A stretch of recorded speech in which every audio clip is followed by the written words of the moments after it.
చిరంజీవి హీరోగా తెరకెక్కుతున్న చిత్రం విశ్వంబర వశిష్ఠ దర్శకత్వాన్ని వహిస్తున్న ఈ సినిమాపై భారీ అంచనాలు ఉన్నాయి. చిరు అభిమానులు మాత్రమే కాకుండా యావత్ సినిమా ఇండస్ట్రీ మొత్తం ఈ సినిమా కోసం ఎదురు చూస్తుంది. గతంలో ఎన్నడూ కనిపించని విభిన్నమైన పాత్రలో చిరు ఈ సినిమాలో కనిపించబోతున్నారన్న వార్తలు సినిమాపై అంచనాలను ఒక్కసారిగా పెంచేశాయి. ఇప్పటికే విడుదలైన ఈ సినిమా టీజర్ ప్రేక్షకులను ఆకట్టుకుంటుంది. ఇక ఈ సినిమాను ఏకంగా 200 కోట్ల భారీ బడ్జెట్ తో చిత్ర యూనిట్ ప్రతిష్టాత్మకంగా తెరకెక్కిస్తున్నారు. ఇదిలా ఉంటే ఈ చిత్రంలో 5 హీరోయిన్స్ నటించనున్నారనే వార్తలు వచ్చిన విషయం తెలిసిందే. ఇప్పటికే త్రిష, ఆశిక రంగనాథ్ ఈ సినిమాలో నటిస్తున్నారని అధికారిక ప్రకటన వచ్చింది. అయితే తాజాగా ఈ సినిమాలో మీనాక్షి చౌదరి కూడా నటిస్తుందని నెట్టింట గత కొన్ని రోజులుగా పెద్ద ఎత్తున చర్చ నడుస్తుంది. దీంతో ఈ వార్తలపై మీనాక్షి క్లారిటీ ఇచ్చే ప్రయత్నం చేశారు. విశ్వంబరలో తాను నటిస్తున్నానని వస్తున్న వార్తలపై మీనాక్షి స్పందించారు. నేను విశ్వంబరలో భాగం కాదు. ఆ చిత్రంలో నటిస్తున్నట్లు నేనెప్పుడు చెప్పలేదు. కానీ అందులో నటిస్తున్నట్లు అందరూ రాసిస్తున్నారు. ప్రతి ఇంటర్వ్యూలో విశ్వంబరపై ప్రశ్న అడుగుతున్నారు. నటించే సినిమాల గురించి స్వయంగా వెల్లడిస్తాను. నేను చెప్పలేదు అంటే ఆ చిత్రంలో లేనని అర్థమని స్పష్టం చేశారు. ఇదిలా ఉంటే ప్రస్తుతం శరవేగంగా షూటింగ్ ని జరుపుకుంటున్న విశ్వంబర చిత్రాన్ని సంక్రాంతి కానుకగా విడుదల చేయాలని చిత్ర యూనిట్ భావించింది.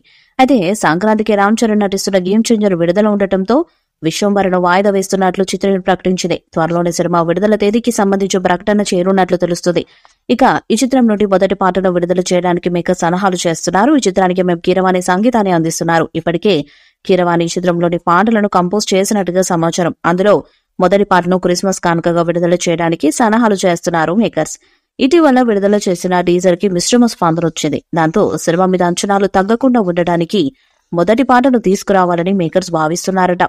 ఈ పాట విడుదలయ్యాక విశ్వంబర మీద అంచనాలు మరింతగా పెరుగుతాయని సమాచారం. ఇది సినిమాలో చిరంజీవి ఇంట్రొడక్షన్ సాంగ్ అని కూడా తెలుస్తుంది. ఈ పాటలో చిరంజీవి మాస్ డాన్సులతో అదరగొట్టినట్టుగా సమాచారం. కీరవాణి కూడా మాస్ బీట్స్ అందించినట్టుగా తెలుస్తుంది. మరి యూట్యూబ్ లో విడుదలయ్యాక ఈ పాట ఎలాంటి రికార్డ్స్ ను బద్దలు కొడుతుందో చూడాలి. ఇక మేలో ఈ చిత్రాన్ని విడుదల చేయడానికి సలహాలు చేస్తున్నారు. షూటింగ్ దాదాపుగా కంప్లీట్ అయిన ఈ చిత్రం విఎఫ్ఎక్స్ పనుల్లో బిజీగా ఉంది. కానీ ఈ చిత్రానికి విఎఫ్ఎక్స్ అంత బాగా రాలేదని వార్తలు వినిపిస్తున్నాయి. దాంతో చిరంజీవి ఈ సినిమా విఎఫ్ఎక్స్ విషయంలో చాలా జాగ్రత్తలు తీసుకోమని చెప్తున్నారంట. విఎఫ్ఎక్స్ విషయంలో రాజు పడకుండా మళ్లీ రీషూట్ చేస్తూ మంచి అవుట్పుట్ వచ్చేలా తయారు చేయడానికి ప్రయత్నాలు చేస్తున్నారట. ఈ చిత్రాన్ని వచ్చేడాది మేలో విడుదల చేయడానికి ప్రయత్నాలు చేస్తున్నారు. ఆ సమయానికి విశ్వంబర మంచి అవుట్పుట్ తో రెడీ అవుతుందా లేదా అన్నది చూడాలి. ఈ వీడియోపై మీ అభిప్రాయాన్ని కామెంట్ బాక్స్ లో తెలియజేయండి. వీడియో మీకు నచ్చితే లైక్ చేయండి, షేర్ చేయండి, కామెంట్ చేయండి. మరిన్ని అప్డేట్స్ కోసం మన ఛానల్ ని సబ్స్క్రైబ్ చేయండి. అలాగే పక్కన ఉన్న గట్టి సింబల్ ని గట్టిగా కొట్టండి.